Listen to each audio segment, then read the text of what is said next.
Hello നമസ്കാരം. മദനോത്സവം എന്ന ചിത്രത്തിൻ്റെ OTT അപ്ഡേഷനാണ് ഇന്നൊരു വീഡിയോ ഭാഗത്തെ. വീഡിയോയിൽ മുൻപ് വീഡിയോ ലൈക്ക് ചെയ്യുക, ചാനൽ സബ്സ്ക്രൈബ് ചെയ്യുക. നവംബർ മാസം ധാരാളം ചിത്രങ്ങൾ OTT റിലീസ് ചെയ്യാൻ പോവുകയാണ്. ചാനൽ ഭാഗം പരിശോധിച്ചാൽ നിങ്ങൾക്ക് കാണാൻ വേണ്ടി സാധിക്കുന്നതായിരിക്കും. സുരാജ്, ബാബു ആൻ്റണി എന്നൊക്കെ പ്രധാന കഥാപാത്രങ്ങളായ ചിത്രമായിരുന്നു മദനോത്സവം. ചിത്രത്തിന് ഒരു ആവറേജ് അഭിപ്രായം സ്വന്തമാക്കാൻ വേണ്ടി സാധിച്ചിട്ടുണ്ടായിരുന്നു. എന്നാലും എല്ലാ സിനിമാ പ്രേമികളും ഒരേപോലെ ചിത്രത്തിൻ്റെ OTT റിലീസിനായി കാത്തിരുന്നത്.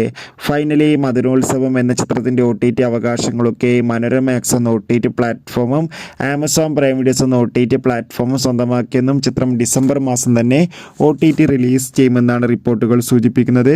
കാത്തിരിക്കാം. ചിത്രത്തിൻ്റെ കൂടുതൽ അപ്ഡേഷൻ അറിയാൻ വേണ്ടി ചിത്രം കണ്ടവരുടെ അഭിപ്രായം കമൻറ്റ് ചെയ്യുക. കൂടുതൽ സിനിമാ വാർത്തകൾ പെട്ടെന്ന് ലഭിക്കാൻ വേണ്ടി നമ്മുടെ ചാനൽ ഇപ്പോൾ തന്നെ സബ്സ്ക്രൈബ് ചെയ്യൂ. അടുത്തൊരു വീഡിയോയിൽ കാണുമ്പോൾ ഏവർക്കും ബൈ ബൈ.